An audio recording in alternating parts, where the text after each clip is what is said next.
Alors, une bonne matinée à tous. On est aujourd'hui dimanche le 9 mai de l'an 2021. Donc, c'est toujours avec le même plaisir que je vous retrouve ce matin pour la prédication de l'Église chrétienne évangélique en chemin. Donc, une salutation toute spéciale aux frères et sœurs de l'Église qui sont là en ce moment, en direct avec nous sur ce Facebook Live.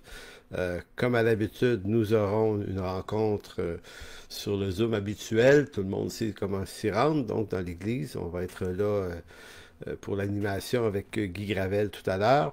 Je salue également tous les frères et sœurs de l'Église en chemin aussi qui sont un peu partout au Québec. Là, il y en a quelques-uns qui se sont attachés à notre Église. Donc, une salutation toute spéciale à vous, ainsi qu'aux frères et sœurs qui nous suivent d'ici et de là, et qui nous encouragent, quelques-uns en Europe aussi.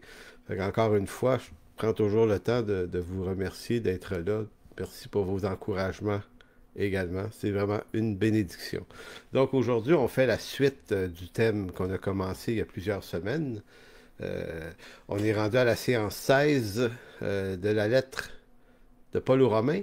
Et on est rendu au chapitre 3 encore. Donc, évidemment, vous voyez que ça progresse pas très, très vite, mais c'est une lettre qui est quand même assez chargée d'informations. Et je me dis que ça vaut la peine, s'il y a une thématique qui vaut la peine d'être enseignée, instruite en profondeur, c'est bien l'exposé que Paul fait de la doctrine de la justification du pécheur. C'est probablement, en tout cas, j'ose m'avancer en disant que c'est probablement la doctrine la plus importante du christianisme. Savoir comment Dieu nous sauve et pourquoi il nous sauve et de quoi nous sauve-t-il. Quand cette doctrine-là s'installe et qu'elle est très très claire dans nos cœurs, alors on entre dans une espèce de certitude, de paix, les choses deviennent claires, il n'y a rien d'approximatif. L'apôtre Paul l'expose avec énormément de clarté, de profondeur et quelquefois quelques difficultés, et c'est pourquoi on s'intéresse à l'étudier. Juste avant de commencer cette prédication aujourd'hui, j'aimerais peut-être ajouter que aujourd'hui, on va parler de la colère de Dieu. Donc, est-ce qu'un Dieu d'amour peut aussi manifester sa colère? C'est une question qui semble être un contraste parce que Dieu parle souvent de sa colère aussi dans l'Écriture, mais il parle également qu'il est un Dieu d'amour et dans les valeurs de notre temps, dans les valeurs qui sont les nôtres là, au 21e siècle, on a de la misère à admettre la complémentarité entre ces deux idées-là. L'amour, pour nous, ça se met jamais en colère. Et la colère ne peut jamais exprimer l'amour. Donc, on ne peut pas arriver à être capable de concilier ces deux idées-là. Pourtant, l'Écriture présente Dieu dans ces deux axes, disons, émotionnels. C'est là. Et j'ai choisi ce matin de reprendre le texte de Romains 3 à partir du verset 5. Si vous êtes pas loin de là, tournez là. Mais bien qu'on a vu ça la semaine passée, l'autre semaine avant, maintenant, il y a un autre angle dans ce texte-là qui vaut absolument la peine d'être exposé. Je me suis questionné si je devais le faire, si je devais pas passer à aller un peu plus loin, dire qu'il faut avancer plus vite. Mais je me dis, le but, c'est pas qu'on avance absolument très, très vite dans la lettre de Paul. Le but, c'est qu'on comprenne bien si Paul a pris beaucoup de chapitres pour expliquer la justification et aller dans toutes sortes d'angles et de détails, c'est parce que lui, comme apôtre, a jugé que ça valait le coup là, de bien l'exposer, là, la problématique de la condition pécheresse de l'homme, la justice de Dieu, la colère de Dieu et le salut par pure grâce. Donc, Paul prend le temps de l'exposer avec beaucoup de mots. Et c'est ça qui m'a convaincu de dire, bon, ben, je ne passerai pas par-dessus le point aujourd'hui, je vais prendre le temps de l'exposer. Donc, le sujet d'aujourd'hui expose un angle qui, pourrait être très honnête avec vous, c'est un angle de Dieu que je préférais ne pas avoir à traiter, c'est la colère et la justice de Dieu. C'est pas le sujet le plus populaire, mais c'est un sujet qui est terriblement important parce que il fait partie de l'Évangile. Il est, si on veut, la partie A du message de l'Évangile, la partie B étant la grâce qui nous délivre de la colère. Donc c'est pas juste C'est pas juste la grâce de Dieu, c'est aussi la grâce en vertu d'un jugement. Donc, on ne peut pas passer rapidement sur la qualité, la force, la hauteur de ce jugement et de cette colère, parce que ça nous fait connaître l'évangile de la grâce juste de façon trop légère. Donc, c'est comme si notre compréhension de la grâce, c'est ce que je suis en train de dire, la profondeur de la grâce doit être proportionnelle à la profondeur de la condamnation qui nous serait due sans cette grâce. Et c'est là que je dis, le plus grand défi du chrétien en ces temps de confusion sociale au 21e siècle, là où les valeurs libérales de ce monde s'introduisent dans tous les milieux de vie, ben, ce problème-là, ça pose un défi aux chrétiens, puis ce défi-là, ben, il est théologique. Théologique au sens de comprendre clairement ce que dit l'Écriture et de rester attaché à ça. Parce que les valeurs libérales euh, s'introduisent, elles veulent nous amener ailleurs. Elles veulent nous dire, là, vous les chrétiens, là, avec votre histoire d'un Dieu vengeur, là, puis un Dieu colère, là, ça ne fit plus ça, dans le décor aujourd'hui. Et là, il y a quelque chose en nous qui a envie d'être d'accord avec eux, parce que c'est pas plus agréable que ça de le répéter, sauf que le défi auquel on est appelé, c'est de ne pas déroger de l'Écriture. Donc la tentation est serait d'atténuer certains thèmes bibliques de cette nature pour les mettre au diapason des valeurs de ce monde, probablement en vue de rendre Dieu plus sympathique et acceptable. C'est ce que je me suis déjà vu faire. Comment je pourrais défendre l'honneur de Dieu? Parce que si je le présente tel que l'Écriture le dit, euh, il n'est pas l'air sympathique. Là, ça ne le rendra pas populaire. Donc on essaie de remaquiller Dieu, voyez-vous? Et de dire, ben, puisque les gens de notre siècle pensent de telle et telle façon, il faudrait essayer d'introduire Dieu, puis de dire, regardez, notre Dieu, il n'est pas contre ça, puis Dieu, il fit avec ça, là, puis, ben non, on ne peut pas faire ça. Rester fidèle à l'intégralité des textes bibliques, c'est un défi théologique, c'est un défi de foi. Donc, plus les années passent, plus les années avancent, je crois que plus il va être difficile, plus ça va être un défi de maintenir l'Écriture dans son intégralité. Donc, c'est pour ça qu'on va faire comme aujourd'hui, c'est un peu comme un exercice de foi, c'est-à-dire qu'on va s'exercer à croire ce que l'Écriture dit vraiment, même si ça ne fait pas notre affaire, même si ça ne semble pas juste à nos propres yeux, parce que, qu'on le veuille ou pas, on est fils et filles du siècle dans lequel on est, les valeurs qui sont là sont intrusives dans nos cœurs, on les comprend, puis peut-être qu'elles font un certain sens dans une certaine mesure, mais l'Écriture déclare des choses et un croyant, ça reste attaché à l'Écriture. Donc, croire la parole de Dieu, c'est renoncer à sa propre parole à soi, sur les choses d'en haut. Sur les choses d'en haut, évidemment. Tout ça, ça exclut pas pour autant d'être sage dans nos rapports avec les gens et les valeurs de ce monde. Tu sais. Euh, on va amener l'Évangile, mais il y a une façon de le présenter. L'idée, c'est pas juste de rendre Dieu sympathique, mais le but, c'est pas non plus de le rendre absolument antipathique. La sagesse, c'est de savoir à développer un message qui va atteindre le cœur des gens. La vérité, dans sa version néo-testamentaire, n'a pas pour but de détruire, mais de construire des rapports compassionnels avec les gens, en vue de leur donner envie de connaître la vérité. Et je prends témoin Jésus, si on peut prendre quelqu'un témoin, c'est bien le meilleur témoin qu'on peut se trouver. Jésus est au fait des choses d'en haut parfaitement. Les choses de son Père, le jugement, la colère, le feu éternel, le lac de feu éternel d'Apocalypse 20. Là.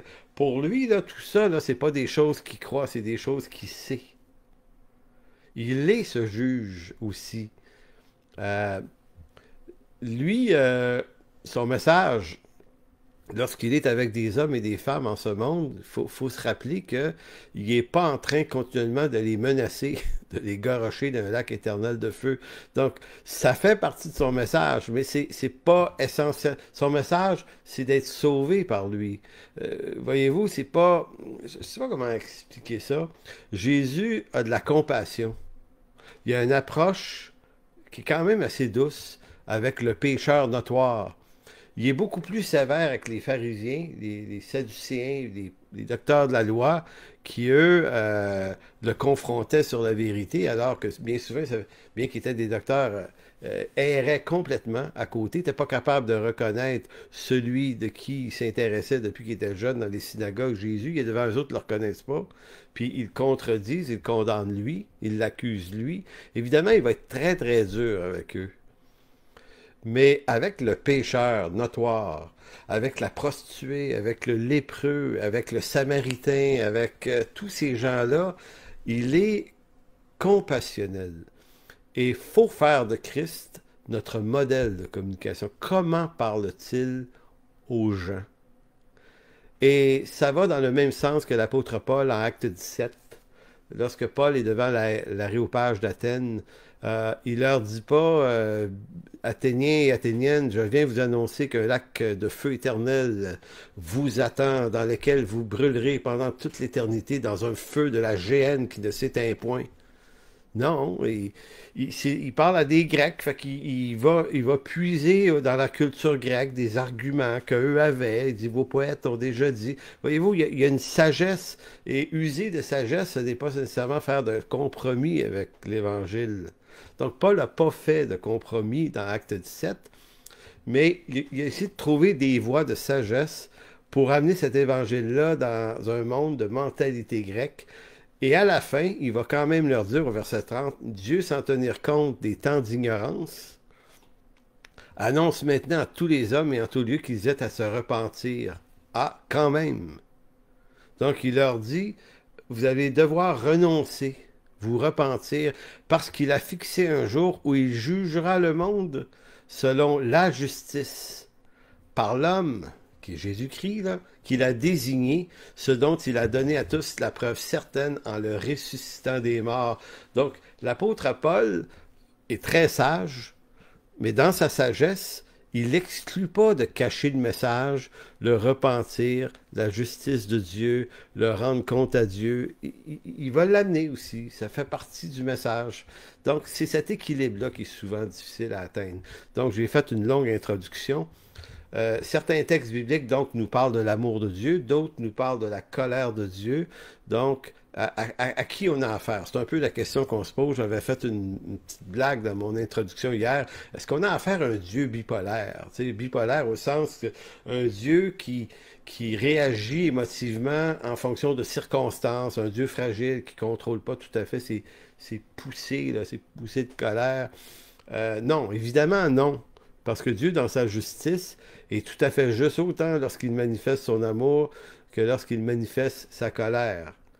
Mais il est tentant d'éviter le sujet, évidemment, de la colère de Dieu, puis de dire, ben moi, l'amour de Dieu, c'est plus intéressant, et de me dire, ben j'ai plus besoin de parler de la colère et du jugement parce que Christ est mort.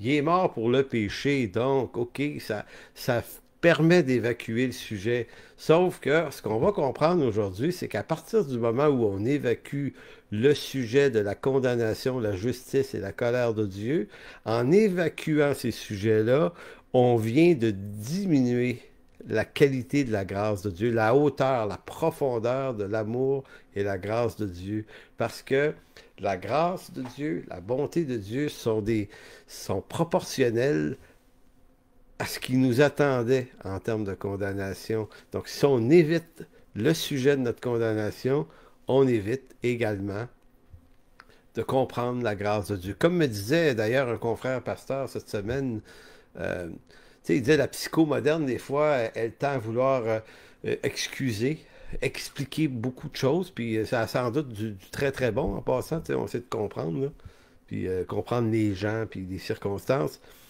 Mais il dit essentiellement, l'Évangile, lui, c'est beaucoup plus simple.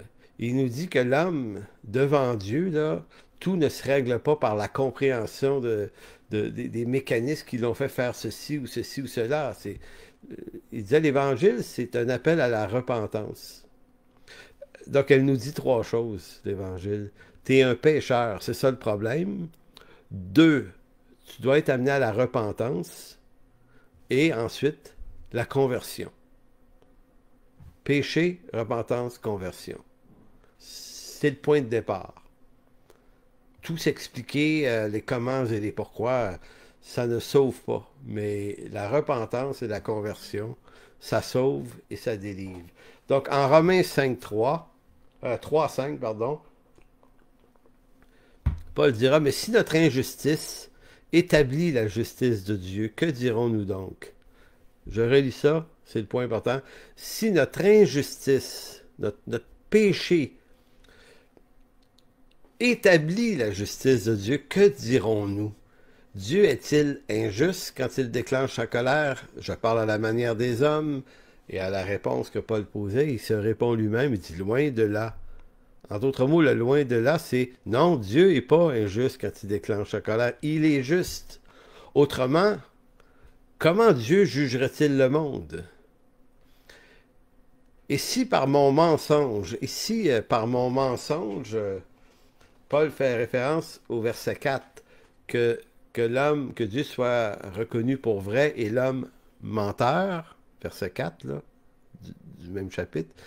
Et là, il va dire, et si par mon mensonge, autrement dit, et si par la condition pécheresse de l'homme, la vérité de Dieu éclate davantage pour sa gloire, pourquoi suis-je moi-même encore jugé comme pécheur? Donc, Paul ici raisonne à la façon des questions qui lui étaient souvent, ou des arguments qui lui étaient amenés. Il y a un commentateur encore ici, Montgomery Boyce, qui fait ressortir ce point-là. On entend souvent ce que Paul annonçait. Le message de Paul, on le voit bien, mais ce qu'on voit moins souvent, c'est quelle aurait pu être la réaction des gens qui l'entendaient, Paul. C'était quoi leur argument? Et Boyce fait ressortir ici, ici on voit là, un peu que une des choses que Paul semblait se faire dire souvent, c'était que Paul, tu es en train de nous dire là, que pour révéler sa grandeur et sa justice, Dieu a besoin de nous montrer pécheurs. C'est comme si tu disais que ce qui est le mal en nous là, fait arriver quelque chose de bien. Et là, vous voyez, verset 8 dit, « Et pourquoi ne ferions-nous pas le mal pour qu'il en arrive du bien, comme quelques-uns qui nous calomnient prétendent que nous disons? » Fait que le cœur ici de ce bout de texte-là, c'est ce que Paul veut défaire. Il veut défaire ceux qui disaient de Paul, « Paul, ton message, là, consiste à dire que le mal là, de l'homme fait arriver quelque chose de bien, alors que dans la logique et les raisonnements des Grecs, notamment, ça fait pas de bon sens, cette affaire-là. Du bien ne peut arriver le mal, du mal ne peut arriver le bien. Le mal ne peut faire arriver que des choses mal, et le bien ne peut faire que le bien peut faire arriver des bonnes choses. Et là, Paul dit, bon, vous m'accusez d'être en train d'entrer dans cette contradiction-là, mais il dit, c'est pas ça qu'on dit. On n'est pas en train de dire que notre mal fait arriver le bien de Dieu. Il est plutôt en train de dire, notre condition pécheresse crée le contraste entre la profondeur de notre perdition et la profondeur de la bonté de Dieu. C'est un contraste que Paul essaye de faire et non pas de dire du mal surgit le bien. Donc, il va dire la condamnation de ceux qui disent ce genre de choses est juste. Donc, c'est comme si Paul est de son temps exposé à des personnes qui vont tenter de contaminer le message, qui vont tenter de lui faire dire d'autres choses. Encore aujourd'hui, regardez, il y a 3 réactions souvent qu'on a face au message de la grâce de Dieu. C'est des arguments que j'ai souvent entendus. Donc, celui de dire que du mal allait ressurgir du bien, ce qui, pour bien des gens, fait pas de sens. Mais l'autre argument qu'on entend un peu plus souvent, c'est certains diront, et ça, je me suis fait dire ça assez souvent, plus maintenant, mais dans le passé, j'entendais ça. Certains diront que la grâce de Dieu est une doctrine dangereuse en ce qu'elle incite les chrétiens à continuer de vivre dans le péché. Je me souviens d'une discussion qui remonte à une trentaine d'années avec un confrère pasteur qui lui, était quand même des bons chums, mais on n'était pas d'accord là-dessus. Puis il dit, ouais, mais Réal, si tu amènes trop la grâce de Dieu, là, Les gens vont se conforter. Dieu pardonne tout le temps, Dieu relève, donc ils vont vivre dans le péché. Pourquoi ils arrêteraient de pécher? C'est la grâce. Fait que lui, sa position, c'est oui, on est sauvé par la grâce, mais tu te maintiens par la foi dans cette grâce si tu mènes une vie parfaitement propre aux conséquences de la justice de la loi. Donc, et là, même en y montrant que son raisonnement ne tenait pas la route, parce que nous ne sommes plus sous la loi nous condamne. Donc, elle n'est pas un instrument de salut, elle est l'instrument de perdition. Elle devient instrument de salut en ce qu'elle me dirige vers le Christ. Ma condamnation me dirige vers celui qui me sauve. Mais je peux pas être sous les deux, bien que je peux continuer de prétendre que la loi est bonne, elle est pure, elle est éclairante, ce que Romains 7 va dire un peu plus loin. Mais dire que la grâce de Dieu, dans toute sa beauté, incite le chrétien à vivre dans le péché, ben c'est de ne pas avoir compris qu'avec la grâce, il nous est aussi donné la présence de Dieu, l'Esprit Saint qui vit en nous, et ça ne s'accorde pas avec le péché. Donc, un chrétien, on sait qu'on appartient à Christ, non pas en ce qu'on ne pêche plus, non pas à ce qu'il n'y a plus de tentation. Non, il y en aura. On est dans un corps de mort encore, mais on sait que Christ vit en nous en ce que le péché, la désobéissance, le- ça cohabite mal avec nous. Même si on se fait avoir des fois, on n'est pas bien. Le croyant est manifestement mal dans sa conscience. Donc, il tend vers la mise à part, il tend vers la sainteté. Je ne suis pas en train de dire qu'il l'atteint parfaitement, je suis en train de dire qu'il y a quelque chose en lui qui le pousse à vouloir s'éloigner de ces choses-là, même si dans son cœur, elle l'attire. Donc, il y a un combat spirituel et un chrétien se manifeste son salut à travers le fait qu'il y a un combat en lui, alors que l'incroyant ne l'a pas forcément, ce combat-là. Pas forcément. Il peut avoir une conscience qui l'accuse quand même, évidemment. Mais, mais la grâce n'incite pas le chrétien à pécher. La grâce, lorsqu'elle est bien comprise, l'incite à la sainteté par la présence de Dieu dans sa vie, par l'Esprit Saint et par une instruction biblique. Euh, Ça, c'est un des raisonnements. Il y a un autre raisonnement qu'on entend, qu'on a entendu souvent dans le passé, c'est que la grâce de Dieu, et ça, c'est une autre hérésie, là, me remet le compteur à zéro tous les matins. Donc, ceux qui vont dire que la grâce, c'est tellement la grâce là, que si tu as péché, là, Dieu a mis ça dans l'océan de ton amour, ce qui est vrai. Il a éloigné de nous nos péchés autant que l'Orient est éloigné de l'Occident. C'est vrai. Donc, se servir de ces passages-là pour dire, tu ne dois plus te rappeler de tes péchés. C'est fini, c'est pardonné, là. C'est pardonné. Tu n'as pas le droit de te rappeler ça. Tu peux pas te rappeler des péchés des autres. En d'autres mots, c'est nier le fait que notre mémoire est incapable d'oublier, d'abord, ce qui fait aucun sens. Notre mémoire n'oublie pas. Et je suis pas en train de dire qu'on doit persévérer à toujours méditer sur nos fautes et nos péchés passés, mais je suis en train de dire qu'il y a quelque chose d'équilibré, de sain dans le fait de se souvenir qu'est-ce qui est dans nos cœurs. Et lorsqu'on pêche, lorsqu'on blesse quelqu'un, lorsqu'on fait quelque chose de mal, on remet pas le compteur à zéro d'abord. On répare, on restaure, on cherche à réparer notre erreur, la nôtre. On demande pardon, on confesse, parce que c'est par la confession de nos fautes qu'on est restauré à la relation autant avec Dieu qu'avec les frères ou avec les sœurs. Mais cette idée que j'entendais souvent de certains ouvriers, c'était que ouais, mais si t'as péché hier, là, oublie ça, c'est fini, là. Si le compteur est à zéro, aujourd'hui, c'est une nouvelle journée, les choses passées, les choses sont maintenant passées, de Corinthiens 5, voici, toutes choses sont devenues nouvelles. Donc, non, non, non, tu t'en souviens pas. Puis ça incite ça à dire, ben, je peux m'être conduit comme un imbécile hier, mais personne n'a le droit de m'en accuser. La grâce de Dieu couvre. C'est une autre forme d'hérésie. Donc, il y a beaucoup d'affaires qu'on se raconte au sujet de la grâce. Et le but ici de cette étude, c'est de se ramener dans la grâce, dans l'entendement où Paul nous l'enseigne. Donc, Paul ne cherche pas Bon, revenons à l'idée là, du texte. Dieu est-il injuste lorsqu'il déclenche sa colère? Revenons à ça. Au verset 6 de Romains 3, la réponse de Paul est sans équivoque, va dire, loin de là. Dieu n'est pas injuste. Donc, ce qu'il est en train de dire, la justice et la colère de Dieu est pleinement justifiée.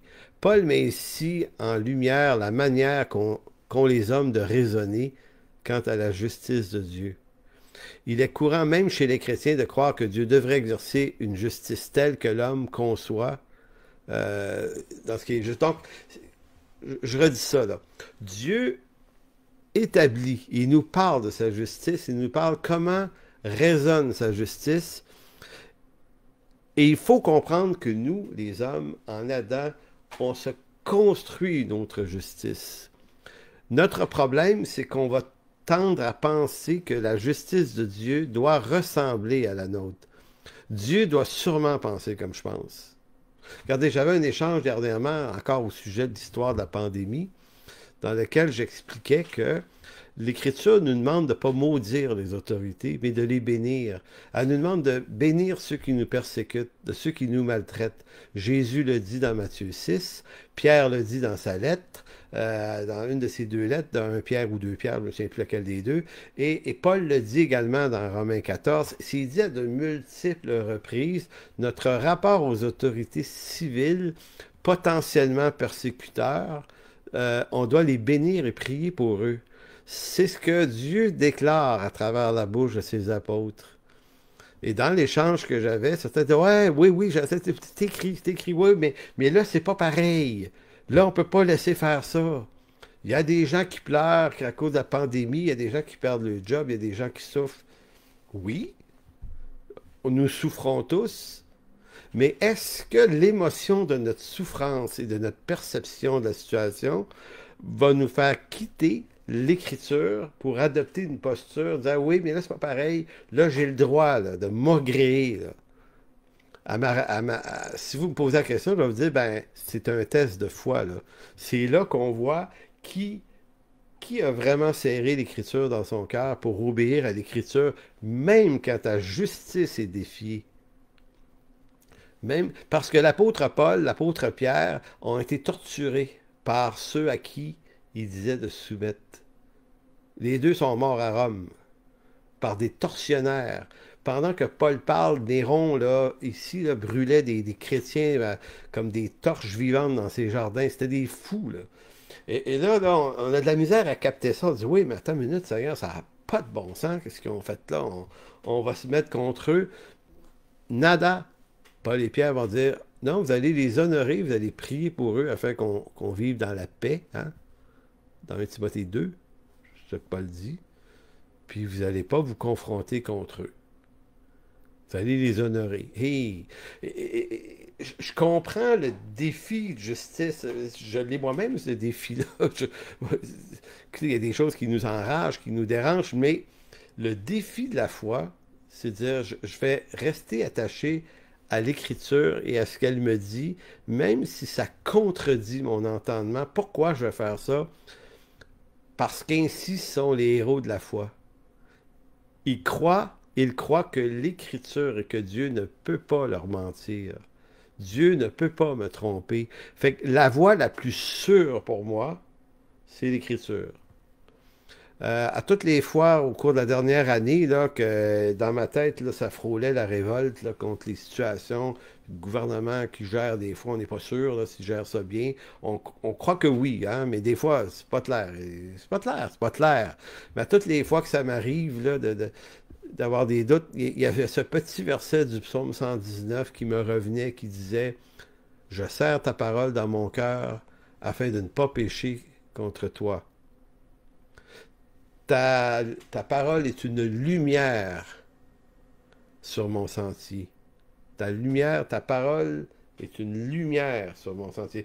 Donc, mes émotions, mes réactions sont que ténèbres sur mon sentier. Et alors David dit, je reste attaché à ta parole parce que c'est une lumière, mais c'est une lumière troublante. Parce qu'elle me fait marcher par la foi dans une justice qui ne m'habite pas naturellement. Écoutez, dans notre monde, pardon, dans le monde des hommes, la justice, ça existe aussi, mais elle s'exprime, la justice, à travers des valeurs d'égalité et de droit pour tous. Donc, dans ce monde, la justice, c'est les chances égales pour tous. Vous allez dire, ben oui, mais c'est bon, ça. Ben, dans le monde des hommes, c'est excellent. Bien content que ça marche comme ça. C'est la justice des hommes. Dans son angle positif, là, je suis en train de dire qu'elle n'est pas bonne. Je suis en train de dire que c'est une justice d'hommes bâtie par des hommes sans Dieu qui en même temps ignorent la justice de Dieu. Parce que notre justice, Dieu la déclare comme un vêtement souillé. Moi, je suis là, ah, mais Seigneur, pas si pire, notre justice. D'autres, on veut l'égalité, on veut des droits et libertés. Donc, on est des jouisseurs de droits et libertés parce qu'on apprécie la justice pour nous-mêmes. L'homme ne considère pas la gravité de sa faute dans cette justice. Euh, donc, son évaluation de la justice, c'est pas ce qu'il mérite à cause de ses fautes, c'est ce qu'il mérite à cause de ses droits. Donc, nous, on a inversé la question de la justice.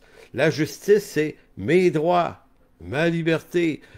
Et là, Dieu dirait, moi, Dieu, ma justice, c'est que tu es perdu pour l'éternité. Tu es un perdu. Non, non, je ne suis pas perdu. Moi, je réclame mes droits. Tu sais, comme des hommes qui ont eu des fois l'arrogance de dire, quand je vais le voir, Dieu, tu vas voir, je vais y parler. Et boy! Non, non, tu vas fléchir les genoux. La justice de Dieu, c'est pas notre justice. Donc, le grand, grand, grand défi de la foi, c'est de croire la justice de Dieu qui vient déranger. C'est une collision avec ma justice. Et c'est tellement important, ce sujet-là, que Paul va dire que les Juifs, hein, quand on arrive dans Romains 9, 10 et 11, un peu plus loin, Romains 10 va dire, le problème des Juifs, c'est que n'ayant pas connu la justice de Dieu, ils cherchent à établir une autre justice. Et là, moi, quand je lis ce texte-là, je suis troublé parce que je me dis, oui, mais ils ont passé leur vie, ces Juifs-là, à étudier l'Écriture. Comment ça a pu leur échapper? Comment ils n'ont pas vu? Ben, c'est ça, c'est pas parce qu'on la lit, c'est pas parce qu'on lit notre Bible qu'on a saisi comment Dieu veut que ça fonctionne selon sa justice, parce que on a cette tendance à amalgamer justice de Dieu, ça doit ressembler pas mal à ma justice. On ne veut pas croire que notre justice est faussée. Donc, autrement dit, l'homme est non seulement aveugle de sa condition pécheresse, c'est ça que produit le péché, là. Le péché le rend aveugle de son péché. Je ne sais pas si vous voyez le point. Le péché nous rend aveugle de notre péché. C'est fou, là. Donc, notre péché ne nous fait pas juste commettre des actes pécheurs. Il nous rend aveugle qu'on est des pécheurs quand on commet ces actes-là. Hey, c'est aveugle beaucoup, là. Donc, et dans son aveuglement, l'homme s'avance avec arrogance, avec l'arrogance de prétendre qu'il peut réclamer ses droits devant Dieu. Donc tout ça nous amène à comprendre que ça explique pourquoi le texte de Paul dans Romains 1, 2 et 3 est si important, parce que Paul frappe à grands coups de verge notre justice. Tournez pas là, mais dans Romains 1, 18, il avait dit « La colère de Dieu se révèle du ciel contre toute impiété et toute injustice des hommes qui retiennent injustement la vérité captive. » Ça, c'était dans Romains 18. Le chapitre plus loin, Romains 2, 8, il avait dit « Mais irritation et la colère à ceux qui, par esprit de dispute, sont rebelles à la vérité et obéissent à l'injustice. » Donc, Paul est en train de dire que notre justice devant Dieu, notre justice est une forme d'injustice. Je reviens, je fais un petit rewind pour dire, oui, mais nous, notre justice est égalitaire. On veut les mêmes droits pour tout le monde, on veut... Oui, c'est comme si notre justice humaine a fait bien avec la réalité des droits humains. Elle a quelque chose d'utile ici-bas. Donc, tant mieux, là. Tant mieux. Mais en même temps, cette même justice-là, si tu veux l'élever au niveau de la justice de Dieu, ben là, Dieu va dire, ben, moi, c'est pas ça ma conception de la justice. Donc, en persévérant dans l'ignorance de sa condition, l'homme ne peut jamais saisir la grâce qu'il en délivre. Donc, tant qu'on n'a pas compris que notre justice est une forme d'injustice et de rébellion contre Dieu, ben, on a beau être des chrétiens qui disent marcher par la grâce, mais ça signifie qu'on comprend mal la grâce parce qu'on comprend mal la justice. Et tout ça, c'est branché ensemble. Justice de Dieu, grâce de Dieu. Il faut saisir la valeur de ces mots-là. Et avant de saisir la profondeur de la grâce de Dieu, ben, il faut comprendre la profondeur de notre injustice. Donc, depuis la chute adamique, l'homme est séparé de Dieu, est coincé dans une forme d'aveuglement qui l'empêche de voir sa réelle condition. Alors, il ne se croit pas vraiment perdu et croit que son jugement de Dieu euh, sur sa condition mérite quelque modération. C'est comme ça qu'on le croit. Tu sais, on dit, ouais, ouais, mais on sait bien qu'on n'est pas parfait, là. Personne n'est parfait, mais bon, on n'est pas si pire que ça, puis il est vraiment trop sévère. C'est pas juste, là, c'est pas juste, là, Dieu.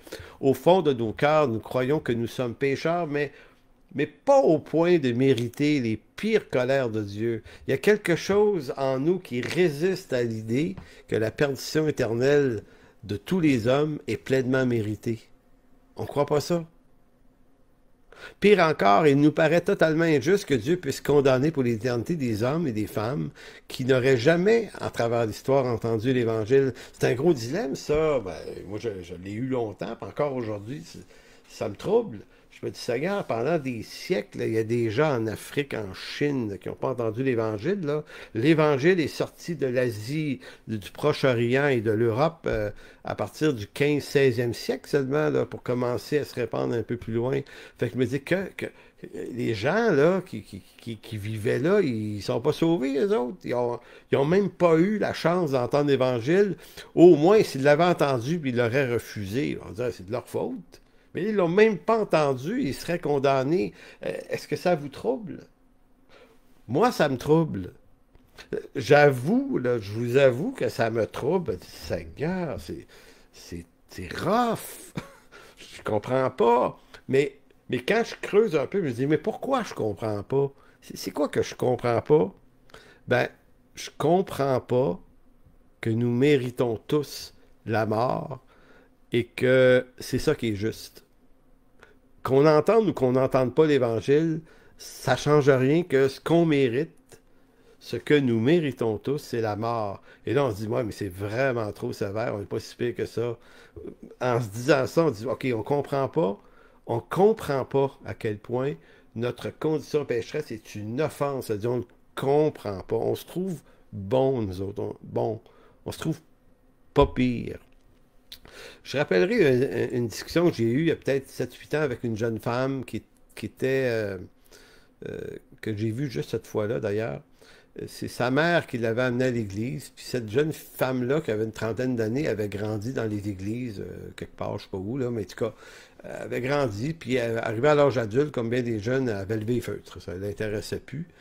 Puis elle était toujours restée choquée contre Dieu, puis c'est pour ça qu'elle avait abandonné la foi, disait-elle, parce que bon, ben Dieu est trop sévère, puis Dieu là, je comprends pas, là, Dieu, moi, ça m'enrage comment il pense, puis là, ce dimanche-là, elle était venue avec sa mère à l'église, ça faisait longtemps, paraît-il, qu'elle n'avait pas mis les pieds dans l'église, et après la prédication, elle vient me voir, puis elle me dit, écoute, elle dit, moi, là, elle dit, tu sais, elle dit dans l'Ancien Testament, parce qu'elle dit, j'ai lu ça quand j'étais jeune, elle dit, je vois Dieu permettre des jugements contre certains peuples qui se font tuer, tu sais, par les armées d'Israël. Et puis, elle dit, je trouve ça terrible. Elle dit, je comprends pas. Elle dit, qu'est-ce qu'ils ont fait, ces gens-là, tu sais? Puis comment ça se fait que Dieu a été sévère comme ça avec eux?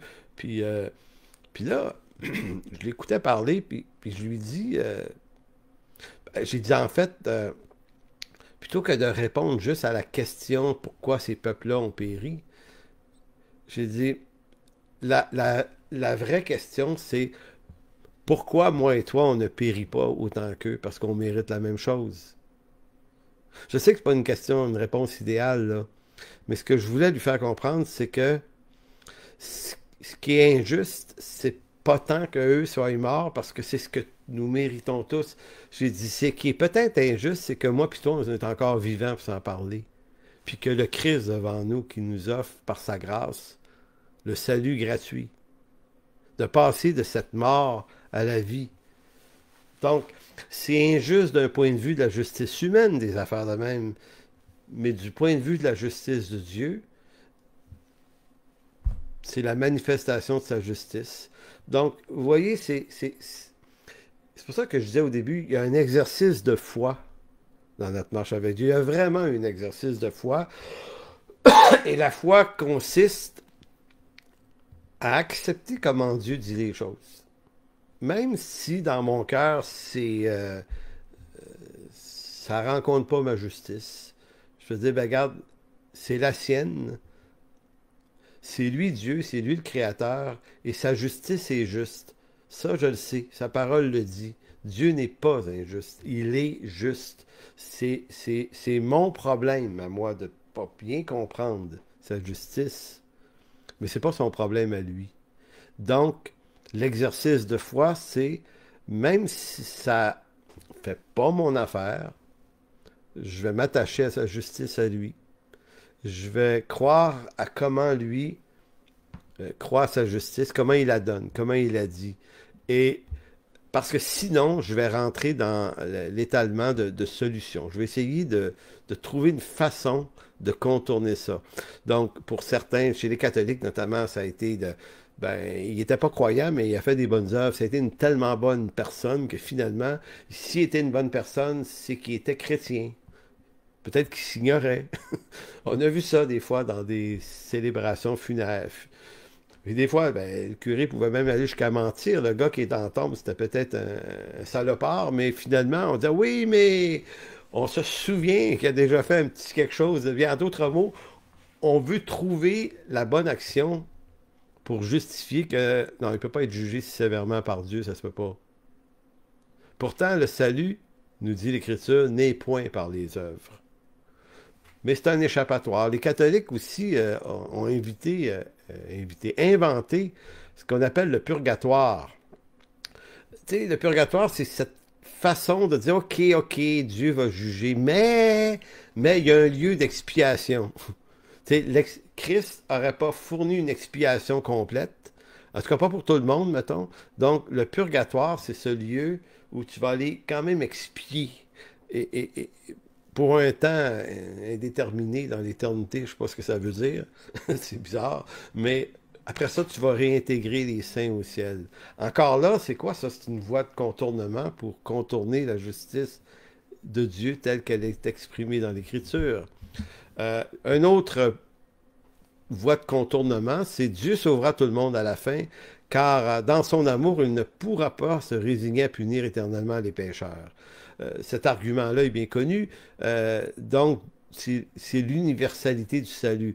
Moi, j'ai entendu ça en 4e année d'université, dans un cours de bioéthique qui était donné par un théologien catholique, je pense, qui, lui, nous donnait un cours de bioéthique. Puis, à un moment donné, il y a une jeune fille qui a posé la question. Elle dit, ah, vous êtes un théologien? Elle dit, répondant à ma question, elle dit, tu sais, l'idée qu'il y a un feu éternel, tout ça. Puis, tu sais, j'avais peut-être un arrière-plan chrétien, elle, cette fille-là, je ne sais pas. Mais est-ce que ça existe? Est-ce qu'il y a vraiment des gens qui s'en vont?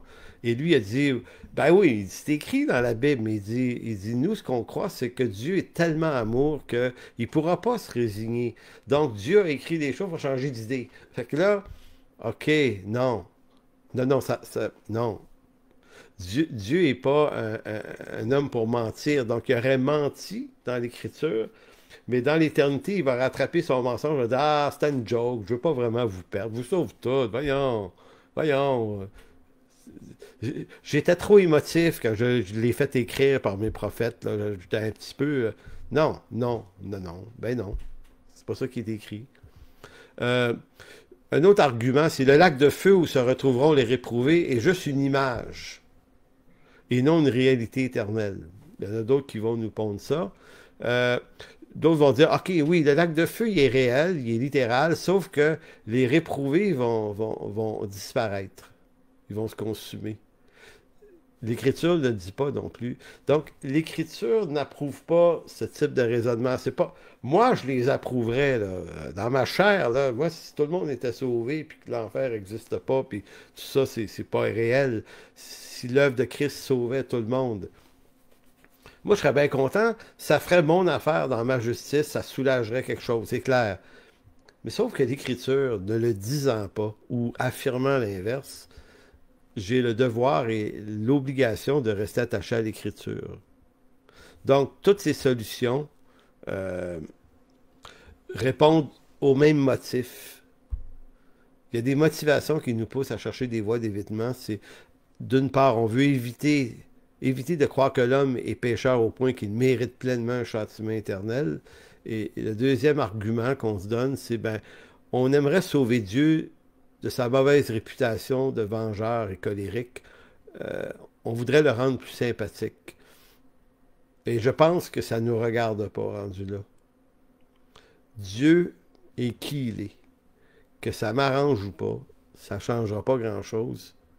Donc, m'attacher à l'Écriture comme chrétien, ça signifie m'attacher à des valeurs qui ne correspondent pas au siècle présent, qui sont même dérangeantes pour mon propre cœur, mais rester attaché à l'idée que c'est pas Dieu qui est injuste, c'est pas Dieu qui manque de bonté, c'est ma compréhension.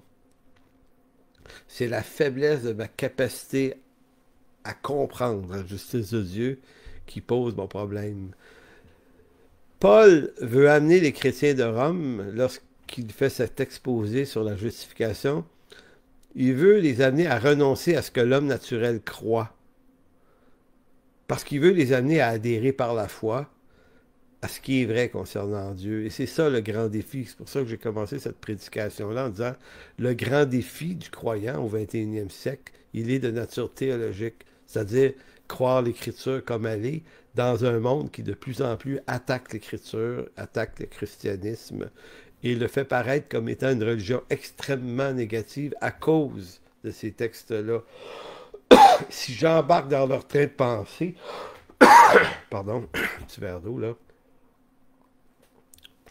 ben, je vais déconstruire le message de l'Évangile parce que je redis ça, l'Évangile, pour voir la gloire et l'honneur et la beauté de la grâce de Dieu, implique de voir la laideur et la profondeur de mon péché. Maintenant, on passe au verset 8, 9 à 18, et je m'en vais vers la conclusion. Là. Romains 3, 9, Paul, après avoir exposé l'idée que l'homme mérite un jugement et d'avoir, si on veut, échanger des arguments, après avoir répondu à des arguments, on sent que c'est les arguments que lui se faisait dire. Maintenant, il va dire, il va en faire la démonstration, l'étalage de la bêtise humaine. Il va dire quoi donc? Sommes-nous plus excellents? Nullement, car nous avons déjà prouvé que tous, juifs et grecs, sont sous l'empire du péché. Donc, les Juifs avec la loi et les Grecs sans la loi sont sous un même empire. Selon qu'il est écrit, il n'y a point de juste, pas même un seul. Nul n'est intelligent, nul ne cherche Dieu. Tous sont égarés, tous sont pervertis. Il n'y a aucun qui fasse le bien, pas même un seul. Leur gosier est un sépulcre ouvert, qu'ils se servent de leur langue pour tromper. Ils ont sous leurs lèvres un venin d'aspic. Leur bouche est pleine de malédiction et d'amertume. Ils ont les pieds légers pour répandre le sang. La destruction et le malheur sont sur leur route. Ils ne connaissent pas le chemin de la paix.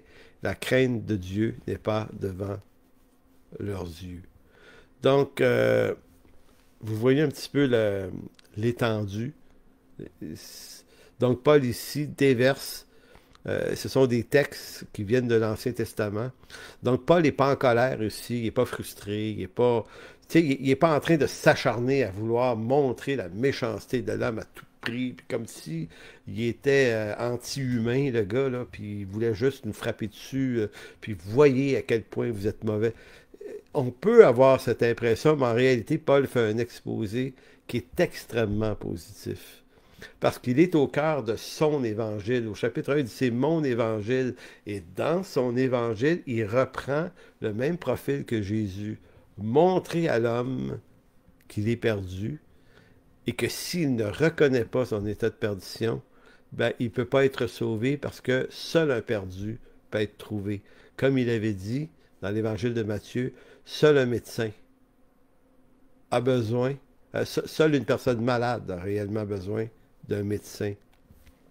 Donc, ce qui donne toute sa richesse à la grâce de Dieu, et ce qui élève en nos cœurs la bonté et la gloire de Dieu, c'est le contraste. Et j'insiste sur le mot contraste. C'est peut-être le mot-clé de cette prédication. C'est le contraste qu'il existe entre ma profonde condition de pécheur et la profondeur de l'amour de Dieu. Donc, il y a deux profondeurs, et l'Évangile, la gloire, la bonté, la grandeur, la magnificence de l'amour de Dieu n'est révélée que si j'ai vu les deux profondeurs. Donc, la profondeur de ma perdition me fait adorer Dieu pour la profondeur de son amour pour moi. Si je ne visite pas cette profondeur, si je n'ai pas une attitude dans la vie de tous les jours, à la limite, que quand je vois ma condition pécheresse, là, de ne pas l'excuser, mais de l'exposer à Dieu comme un péché, je me garde toujours en santé parce que la grâce de Dieu qui me lave par le sang de Christ devient hautement valorisée. Et sinon, ben, la grâce de Dieu reste aussi légère que ma décision de ne pas trop vouloir reconnaître ma condition. Je voulais un dernier texte, c'est Romains 3, 19 à 26. Et la semaine prochaine, on va entrer dans ce texte-là, mais je le lis cette semaine parce que je voulais que vous constatiez le contraste, et c'est encore le mot que j'utilise, le contraste entre les versets 9 à 18, hein, qu'on vient de lire, les versets 9 à 18, c'est tout le mauvais du cœur de l'homme, égaré, perverti, tout ça, là. Hein, les versets 9 à 18 là, exposent la perdition de l'homme. Et voyez à quel point la perdition de l'homme contraste avec le verset 19 à 26, où là, Dieu nous sauve. On est tellement perdu entre les versets 9 à 18, mais on est tellement sauvé entre les versets 19 à 26, que ça devrait éclater à nos yeux, mais que Dieu est bon. Verset 19, « Or, nous savons que tout ce que dit la loi, il le dit à ceux qui sont sous la loi, afin que toute bouche soit fermée et que tout le monde soit reconnu coupable devant Dieu. » Donc, ce verset-là, c'est un peu le buffer entre les deux textes. Donc, toute bouche soit fermée. En d'autres mots, un pécheur qui comprend sa condition, ça y ferme la bouche. Ça y ferme la bouche. Il n'y a plus de bonté à présenter à Dieu, comme dans Luc 18, le pharisien. « Oh, merci que je ne sois pas aussi méchant que le gars d'à côté. » Il est écrit de l'autre, il osait à peine ouvrir la bouche. Le pécheur comprend qu'il n'y a pas de justice à présenter à Dieu. Il n'a que ses fautes à présenter à Dieu et c'est rough, c'est de la repentance. Toute bouche doit être fermée. Reconnu coupable devant Dieu. Car, et là, on va changer de tempo, car nul ne sera justifié devant Dieu par les œuvres de la loi, puisque c'est par la loi que vient la connaissance du péché. Mais maintenant, sans la loi, est manifestée la justice de Dieu, à laquelle rendent témoignage la loi et les prophètes. Justice de Dieu par la foi en Jésus-Christ pour tous ceux qui croient. Il n'y a point de distinction. Car tous ont péché, tous sont privés de la gloire de Dieu, et ils sont gratuitement justifiés par sa grâce, par le moyen de la rédemption qui est en Jésus-Christ. Vous voyez là, le passage d'un contraste de perdition à un contraste de rédemption. Ils sont gratuitement justifiés par sa grâce. Il faut saisir la redondance des trois mots. Gratuitement, justifié par sa grâce. C'est comme s'il y a des mots de trop. Mais en fait, dans le langage de Paul, il n'y a pas de mot de trop. Paul fait exprès de doubler la force de la beauté de l'Évangile. Écoutez, la grâce, c'est déjà quelque chose de gratuit. Mais il dit, ils sont gratuitement graciés. C'est comme si ça se dit pas vraiment, mais Paul dit, mais je veux tellement que vous compreniez à quel point vous êtes graciés, pardonnés, justifiés, déclarés justes par le moyen de la rédemption qui est en Jésus. Je veux tellement que vous compreniez que je vais exagérer la force des mots. Il dit, verset 25, c'est lui que Dieu a destiné par son sang à être pour ceux qui croiraient victimes propitiatoires afin de montrer sa justice, parce qu'il avait laissé impunis les péchés commis auparavant au temps de sa patience, enfin dis-je, de montrer sa justice dans le temps présent, de manière à être juste, tout en justifiant celui qui a la foi en Jésus. Voyez-vous la beauté de la chose? La justice de Dieu reste juste, même lorsqu'il pardonne un pécheur, alors qu'on aurait l'impression que Dieu, dans sa justice, ne peut que le condamner. Mais Paul dit, oui, mais Dieu, dans sa sagesse, a trouvé une façon de déclarer juste des pécheurs sans que sa justice soit affectée. Il reste juste tout en justifiant. C'est ça qu'il dit, hein? Il reste juste tout en justifiant. Verset 26. Il y a vraiment quelque chose de profond. C'est ce qu'on va entamer la semaine prochaine. Dieu reste juste tout en justifiant. Mais pourquoi? Comment il fait ça? Parce que Christ a pris ma place. Ma faute, étant Christ, a été lavée, purifiée, pardonnée. Donc, Dieu est libre de me donner gratuitement l'effet et l'impact d'un salut gratuit. Donc, Dieu n'a pas été injuste dans le sens qu'il n'a pas injustement fait comme si je n'avais pas péché. Non, il me dit, Réal, tu es complètement pécheur. Mais tout ce qui est complètement le péché dans ta vie a été complètement mis sur le dos de Christ à la croix. Donc, tout est complètement pardonné à cause de Christ. Écoutez, il nous reste quoi à faire quand on comprend l'Évangile dans toutes ses profondeurs? Ben, il nous reste juste à dire hey, merci Jésus, là.